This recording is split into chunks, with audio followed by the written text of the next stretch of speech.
देखो types of gender English grammar में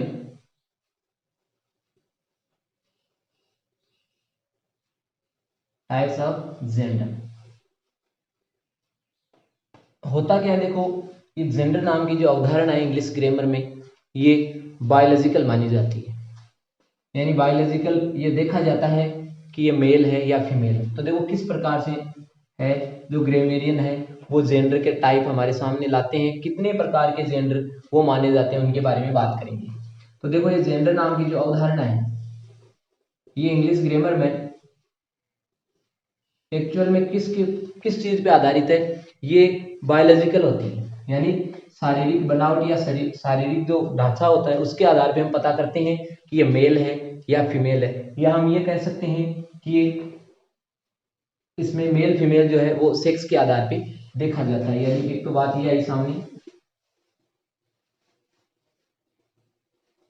यानी बायोलॉजिकल या सेक्स, ये इनके आधार पे हम अनुमान लगा लेते हैं कि मेल है कि फीमेल है।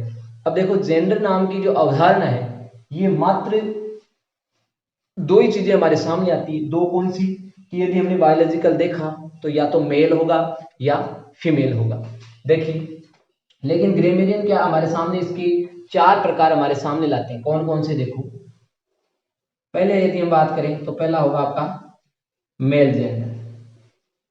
मेल जेंडर मेल जेंडर में यदि बात करें तो आपका जैसे बॉय हो गया, ठीक है।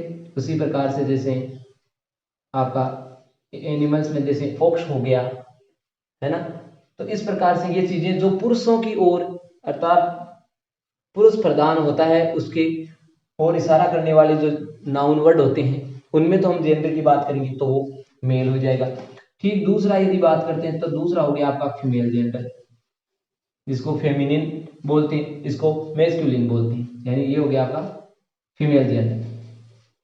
फीमेल जेंडर में क्या होता है, इसमें जो है वो हमारे जिस प्रकार से ठीक इनका उल्टा होगा, जैसे इधर बॉय है तो फीमेल में क्या हो जाएगा, गर्ल हो गया। ओक्स है इसमें क्या हो जाएगा, काउ हो जाएगा। तो इस प्रकार से है ये दो चीजें हमारे सामने आती है। तीसरी चीज यदि हम बात करते हैं जेंडर में, तो तीसरा जेंडर हमारे सामने जेंडर का प्रकार है वो आएगा कॉमन जेंडर। ये हो गया कॉमन जेंडर, अर्थात कॉमन जेंडर यानी उसमें मेल और फीमेल दोनों हो सकते हैं, ये भी हो सकता है ये भी हो सकता है। तो इन दोनों होने का कोई ऐसा नाउन हो जो इन दोनों का बोध कराए वो होता है आपका कॉमन जेंडर। एग्जांपल से देखिए नीचे, जैसे टीचर, टीचर में मेल फीमेल दोनों हो सकते हैं। स्टूडेंट्स, स्टूडेंट्स में भी आपके ये स्टूडेंट है उसमें भी मेल फीमेल दोनों हो सकते हैं। और चौथा जो जेंडर हमारे सामने निकल के आता है वो है अपना न्यूट्रल जेंडर। कौन सा होगा, न्यूट्रल जेंडर। न्यूट्रल जेंडर जो इन दोनों का बोध नहीं कराएगा, न तो मेल का बोध करवाएगा और न ही फीमेल का बोध करवाएगा, तो वो होगा आपका न्यूट्रल जेंडर। फॉर एग्जांपल देखिए जैसे कि है मानो आपका पेन है, आपकी बुक है, तो इनसे पता बिल्कुल भी नहीं चलता है कि ये मेल है कि फीमेल है।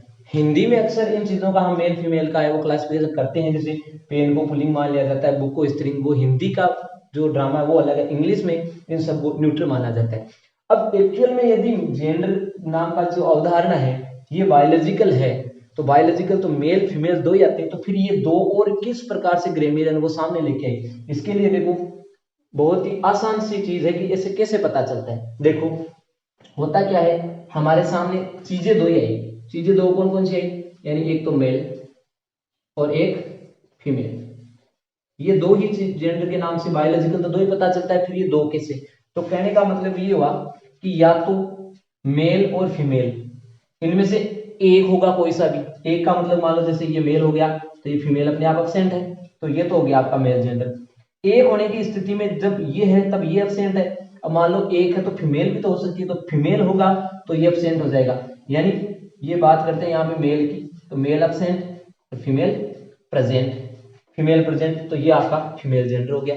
ठीक, कॉमन जेंडर की बात करते हैं तो कॉमन जेंडर का मतलब ये दोनों हो सकते हैं, अर्थात दोनों मेल भी और फीमेल भी, तो इसका नाम है वो हो गया कॉमन। और बात करते हैं न्यूट्रल की, तो न्यूट्रल में क्या होता है, इन दोनों का ही बोध नहीं होता है, अर्थात नहीं तो आपका मेल और नहीं आपका फीमेल। तो बस ये जो आप नीचे मैंने देखो ये जो मैं ये बॉक्स बना रहा हूं, इस बॉक्स में ध्यान देना, ये बॉक्स जो है ये आपकी मेल और फीमेल दोनों की जो अवधारणा है उस अवधारणा के आधार पे हमारे सामने ये डिसाइड करता है कि जेंडर 4 प्रकार के कैसे बन के आ गए। मेल है यानी मेल है तो फीमेल नहीं है, और फीमेल है तो मेल नहीं है, तो ये मेल फीमेल हो गई। और तीसरा है दोनों है, यानी मेल भी हो सकता है फीमेल भी हो सकता है, वो हो गया आपका कॉमन जेंडर। और लास्ट वाले में दोनों ही नहीं है, यानी यहाँ पे आपको शॉर्ट में मैं वो एक डायग्राम के माध्यम से बता देता हूँ कि किस प्रकार से जो है वो क्लासिफिकेशन किया, यानी एक बार मेल होगा तो फीमेल नहीं होगा, इसका नाम है मेल जेंडर। दूसरी बार फीमेल होगा तो मेल नहीं होगा, इसका नाम है ये आपका फीमेल जेंडर। तीसरा है कॉमन जेंडर, कॉमन का मतलब दोनों होंगे तो ये हो गया आपका कॉमन जेंडर। और न्यूट्रल जेंडर, न्यूट्रल जेंडर का मतलब दोनों ही नहीं होंगे। इस प्रकार से जो है वो आपका क्लासिफिकेशन किया जाता है, यानी ये फर्स्ट वाला है, ये हो गया आपका एमजी अर्थात मेल जेंडर, ये हो गया आपका एफजी अर्थात फीमेल जेंडर, ये हो गया आपका सीजी अर्थात कॉमन जेंडर, और ये लास्ट वाला हो गया आपका एनजी अर्थात न्यूट्रल जेंडर। तो इस प्रकार से है वो इंग्लिश ग्रामर में 4 प्रकार के जेंडर हमारे सामने निकल के आए हैं। ठीक है।